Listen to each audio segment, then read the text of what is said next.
Ang karunungan ay kapangyarihan. And it's time once again to put that power to the test here on K-Check.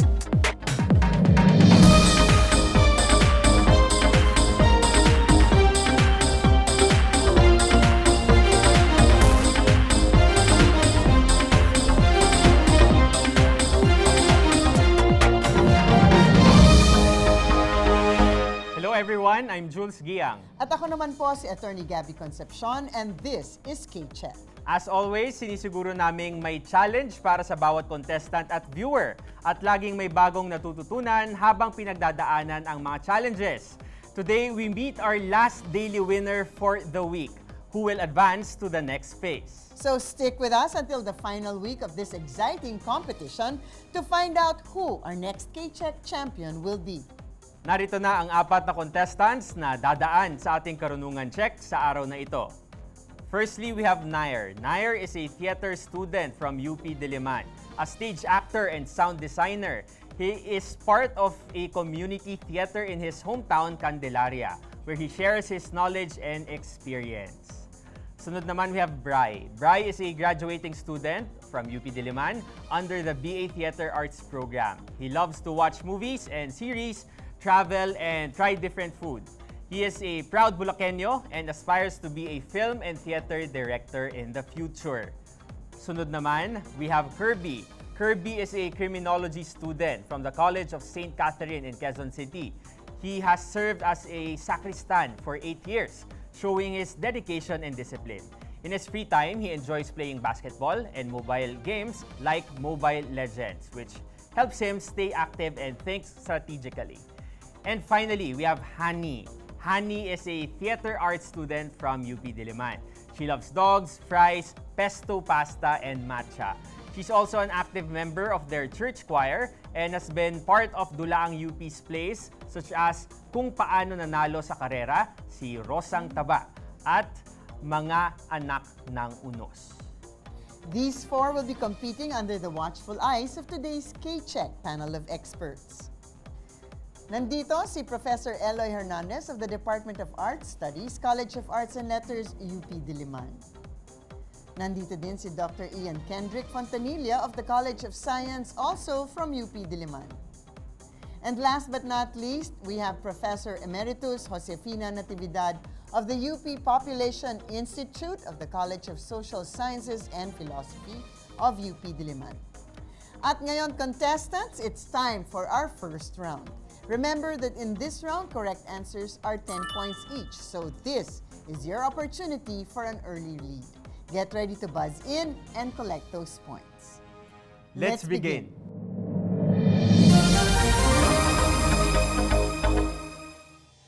Question number 1.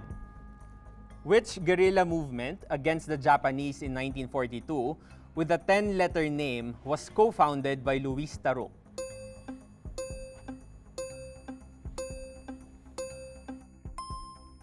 Correct answer is Hukbalahap. Question number 2. What is the scientific study of language structure, development, and usage whose name comes from the Latin word for tongue?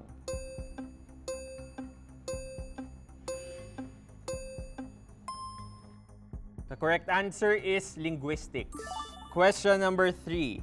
In geography, what term describes the apparent line that separates the visible earth or the sea from the sky?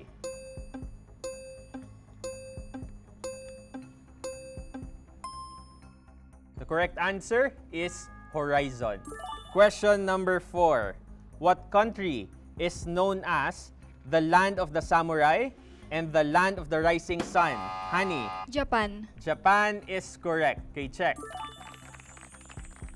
Question number 5. What term describes the natural process by which certain gases in Earth's atmosphere trap heat, which is central to climate change discussions in 2025?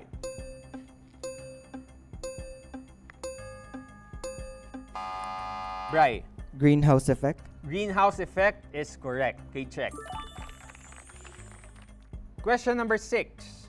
In November 2024, which school defeated St. Benilde in the finals to claim its first NCAA basketball title in 33 years? Honey, University of the Philippines.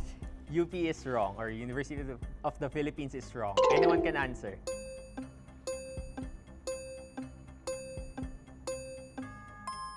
So we're talking about the NCAA. Yes, so the correct answer is Mapua. Yes. Pero yes, champion sa UAAP ang UP. Okay, question number 7. Which female singer released the hit song Happier Than Ever? Honey, Billie Eilish. let me proceed. Following her success with the No Time to Die theme, you said Billie Eilish. That is correct. Okay, check. Question number 8.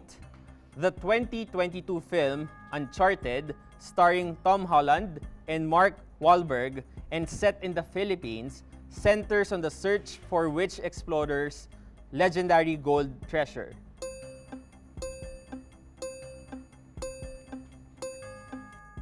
The correct answer is Ferdinand Magellan.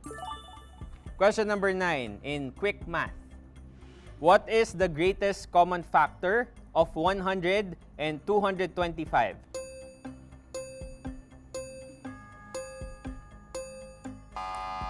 Yes, Honey. 25. 25 is correct. Okay, check. Question number 10. What term in economics refers to the market structure characterized by a small number of large sellers who dominate the industry?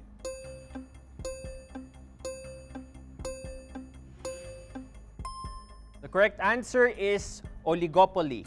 Question number 11. Who is the central historical figure portrayed by Idris Elba in the 2013 film Long Walk to Freedom?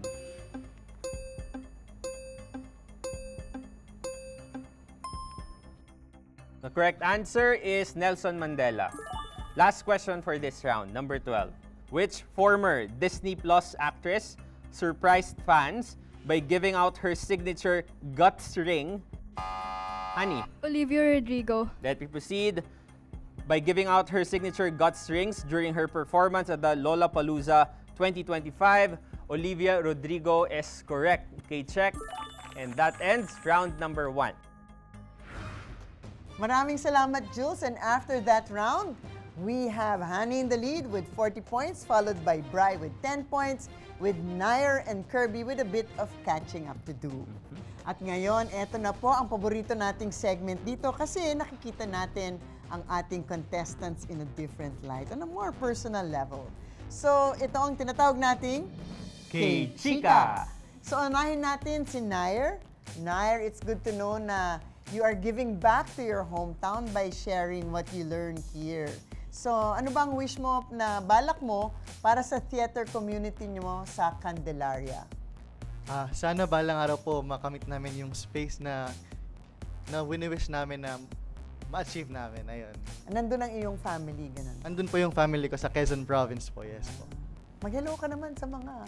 Hello po, binabati ko po yung pamilya ko at yung theater org dyan ng Artist Day Performing Arts Company. Yan, sa mga subscribers natin, even abroad.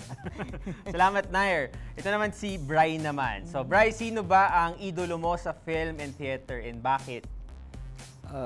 Sa film po, mas si Alessandra De Rossi po yung iniidolo ko in terms of acting. And dahil sa yung meron siyang film yung I think it's My Amanda. Kasi naging surprising sa akin na aside from acting ay tumulong din siya dun sa siya din yung nag-direct nung film na yon, and which yung ganong type of passion in filmmaking resonated with me dahil yun din yung gusto kong gawin in the future, either to act or to direct, as long as I tell story and make sure na napapahatid yung message na yun sa audiences. Bri, nanonood si Alessandra ngayon. Anong sasabihin mo? Hello po. Hoping to work with you soon. But it's nice, no? Parang alam na alam ni Bri kung ano talaga. Klaro sa Idol kanya. niya talaga. At saka kung anong gusto niyang gawin Yes. sa buhay niya. No? So maraming salamat, Nair and Bri. Mag-uusap ulit tayo muli mamaya, Kirby and Honey. In the meantime, round 2 naman tayo sa susunod na sa pagbabalik po ng K-Check. K-Check.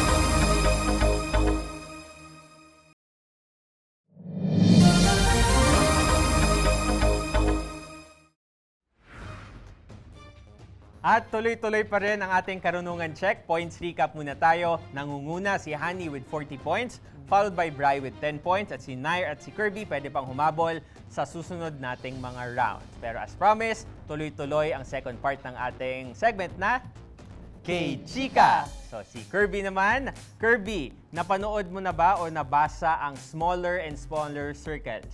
Hindi pa po. Ay, okay. So kasi tungkol to sa isang pare na detective din. So dahil isa kang sakristan / criminologist, something ba na ganitong karera ang gusto mong pasukin? Ano po? Ang gusto ko po kasi pasukin after ko po makapasa po ng board sana is BGMP po. Tas, BGMP. opo. Tas, yun po, like magtuturo po ako doon ng something na about sagad po. Or pwede kang maging lector commentator, mga ganun siguro, no? Opo, pwede po. Pwede rin. Akala ko pwede na siyang maging pare. Sacristan lang. Ito naman ngayon, si Hani ang nasa lead natin. Parang trending ang matcha these days. So, marami nang binibentang mga matcha bowls, iba-ibang klaseng matcha this, matcha that. What is it about matcha? Although meron din akong kilala na ayaw naman ng matcha. But what is it about matcha that you like? Yung pait niya po kasi, ako po kasi personally, hindi po ako kumakain ng gulay. Kaya parang feeling ko, yun lang po yung healthy na kahit papano, naiinom ko and nakakain ko po. Wise. Oo nga naman. Iba po yung pait niya, may matamis din naman po, lalo pag may gatas. Chocolate nga, vegetable daw eh. Okay, maraming salamat sa inyo, Kirby and Hani. But now it's time for round 2. So contestants, get ready to buzz in, but make sure you strategize. Yes.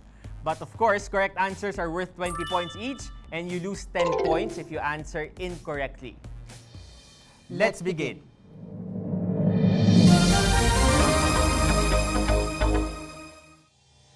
Question number 1. Which continent is the cradle of humankind, where some of the earliest human fossils were discovered, and is the second largest continent by land area? Nair. Asia. Asia is incorrect. Russia. Russia is incorrect. Right. Africa. Africa is the correct answer. K-check. Question number 2. Which singer and actor won Pinoy Big Brother Teen Clash in 2010 and starred opposite Nadine Lustre in the hit 2014 film Diary ng Pangit Bri? James Reid. James Reid is the correct answer. K-check. Question number 3. Which popular battle royale game released by Epic Games in 2017 features a constantly changing island map and challenges players to be the last one standing? Kirby. Royal Battle. Royal Battle. Royal Battle is incorrect. Right. Rules of Survival. Rules of Survival is incorrect.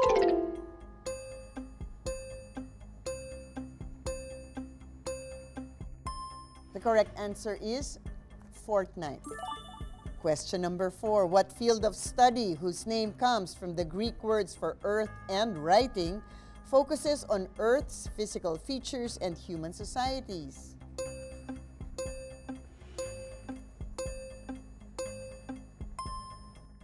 The correct answer is geography. Question number 5. What small primate native to the Philippines is increasingly spotted outside its protected forest habitats due to habitat loss?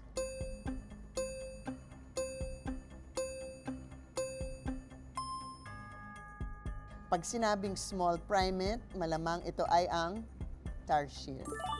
Question number 6. The Red Guardian and Ghost are members of which team of superheroes featured in their own 2025 film?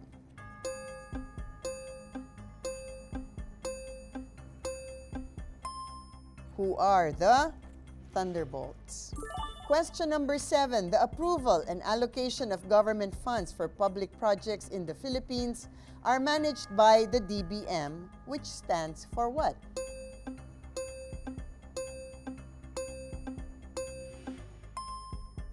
This is the Department of Budget and Management. Question number 8. Named after a French physicist, What unit indicates the rate of electron flow equivalent to 1 coulomb per second?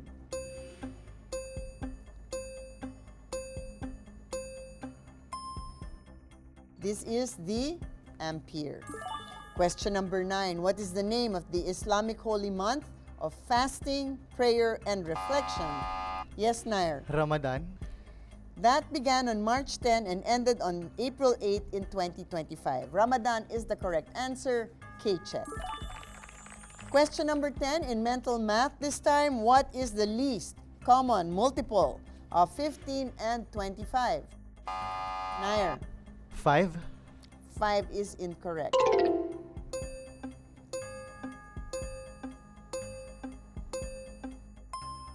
The correct answer is 75.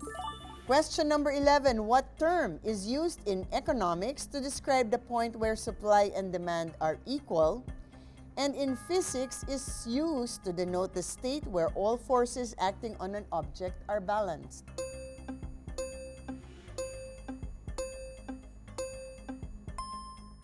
Where things are balanced or equal, this is the equilibrium. Question number 12 and the last question for this round. How many rings are featured in the title of the 2021 Marvel movie about Shang-Chi?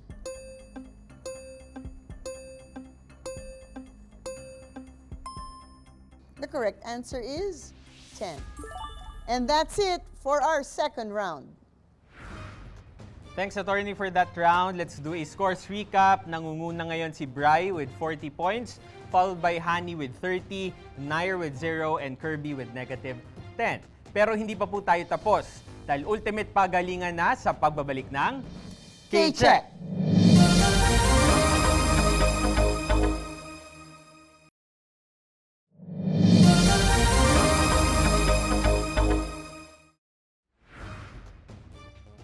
Welcome back to K-Check. Points recap tayo. Leading si Bri with 40 points, followed by Hani with 30, Nair with 0, and Kirby with negative 10. Pero meron pa tayong paparating na ultimate pagalingan round. Dito sa Ultimate Pagalingan Round, sa ating panel of experts, manggagaling ang mga katanungan. Sa round din na to, correct answers are worth 30 points each, pero may 15-point deduction for wrong answers.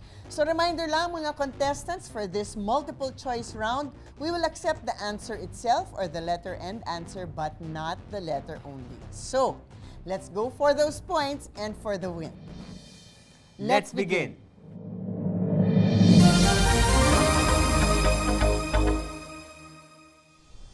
Simulan na natin ang ating ultimate pagalingan round. Prof. Eloy, your question please.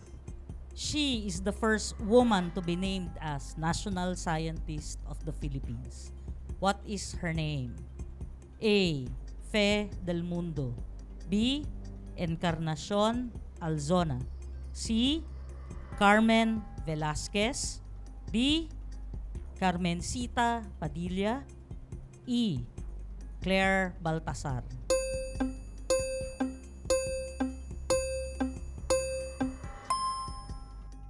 The first woman to be named National Scientist of the Philippines is a pediatrician. She founded the first pediatric hospital in the Philippines and declared as a national scientist in 1980. Her name, and I hope you remember her name, Fe del Mundo. Thanks, Prof. Eloy. Prof. Ian, go ahead. Kung ikaw o kung tayo ay maghahanap ng bagong planeta na maaring makataguyod ng buhay na gaya sa ating daigdig, alin sa mga sumusunod ang dapat mong hanapin? Nair. Mars. Wrong. So alin sa mga sumusunod ang dapat mong hanapin sa mga planeta? A. Carbon dioxide. B. Nitrous oxide. C. Oxygen. D. Sulfur. Or E. Water. Kirby. C. Oxygen. Mali. Brian. E. Water. Ngayon, bakit kailangan tayong maghanap ng tubig sa isang planeta? Dahil karamihan sa mga chemical reactions na nakikita rin natin sa mga buhay na organismo ay nagaganap sa water, which is a universal solvent. So the correct answer, letter E, water. K-check. Thanks, Prof. Ian. Prof. Joy, go ahead po. How are President Ferdinand Marcos Jr. and House Speaker Martin Romualdez related? Are they A, half-brothers, B, first cousins, C, second cousins, D, uncle and nephew, or E, they are not related?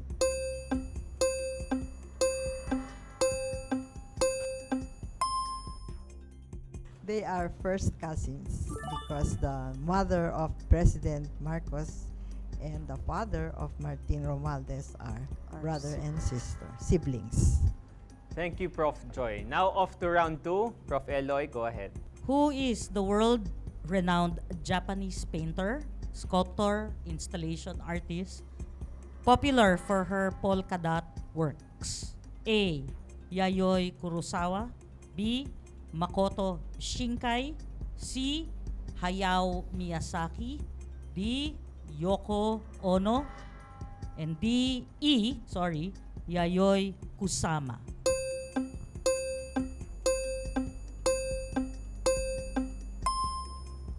So the correct answer is Yayoi Kusama, who is now 96 years old and still the world's top-selling female artist. Thanks, Prof. Prof. Ian, go ahead. Anong stage ng mitosis naghihiwalay ang mga sister chromatids upang ang mabubuong daughter cells ay magkakaroon ng kopya ng bawat chromosome mula sa parent cell? A. Prophase, B. Metaphase, C. Anaphase, D. Telophase, or E. Interphase?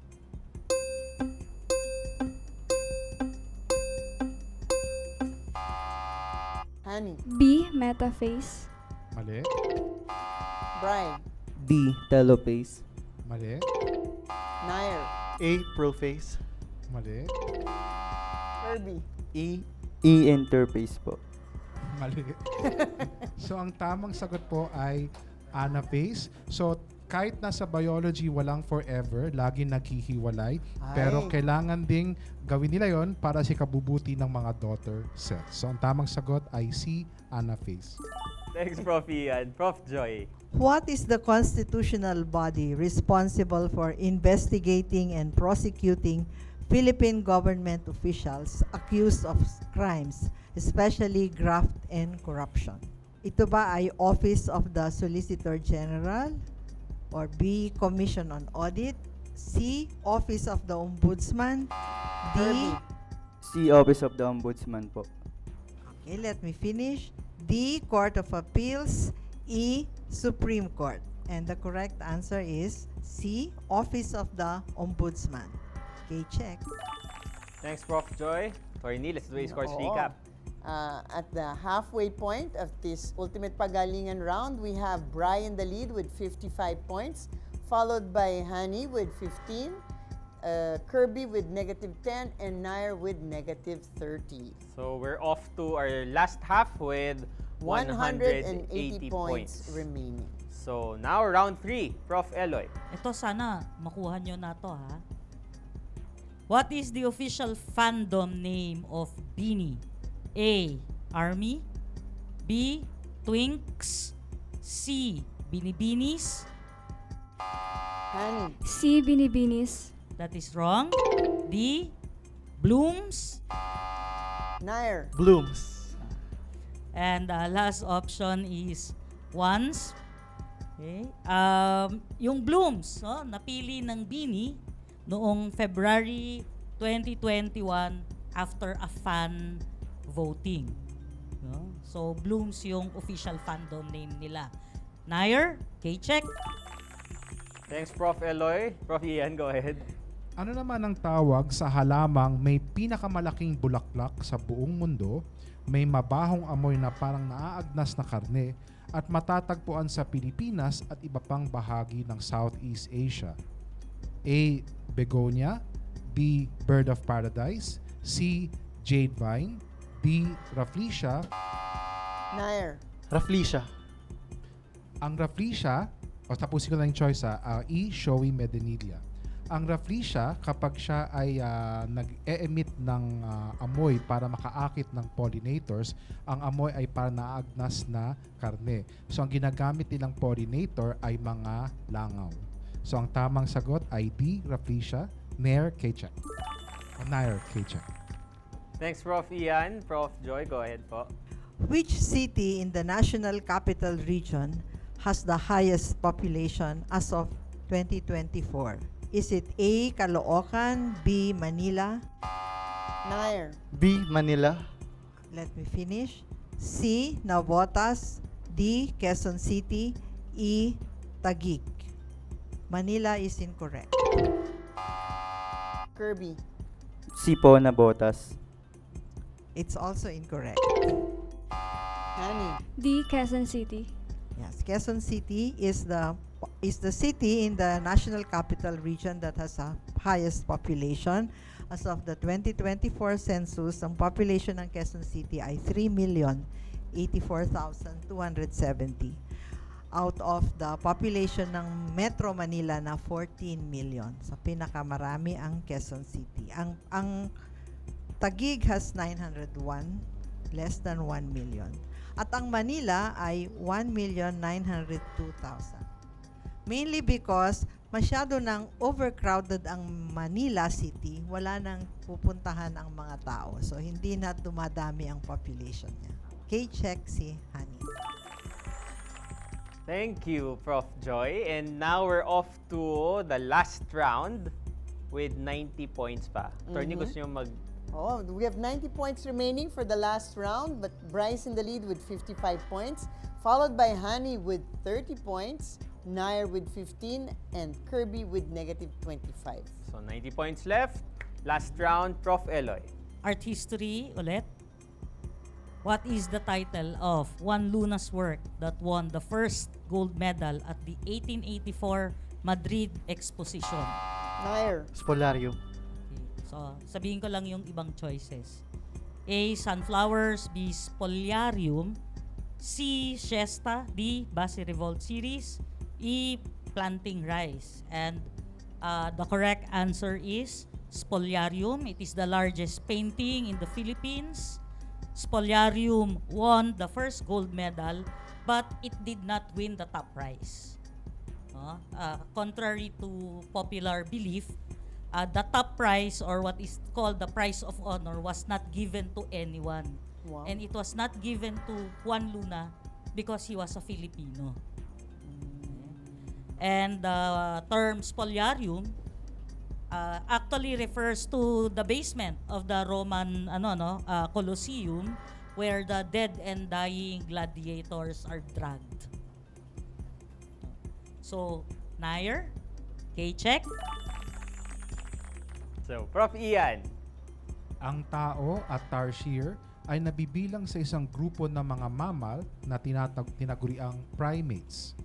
Ang mga sumusunod ay mga katangian ng mga primate maliban sa A. Binocular vision, B. Claws on feet, C. Opposable thumb, D. Tailbone, E. Reduced snout.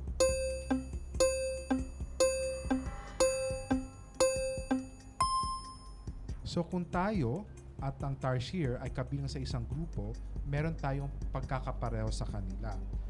Lahat ng mga ito ay katangian ng mga primate maliban sa pagkakaroon ng claws sa feet. Tayo ay meron tayong mga maliliit na kuko, hindi tayo gumagamit ng mga matatalas na kuko. Okay? So ang tamang sagot ay letter B, claws on feet. Thanks, Prof. Ian. Last question for this round. Prof. Joy. 30 points na lang, pero Yes. depende kung sino ang makasagot. Suspense. No?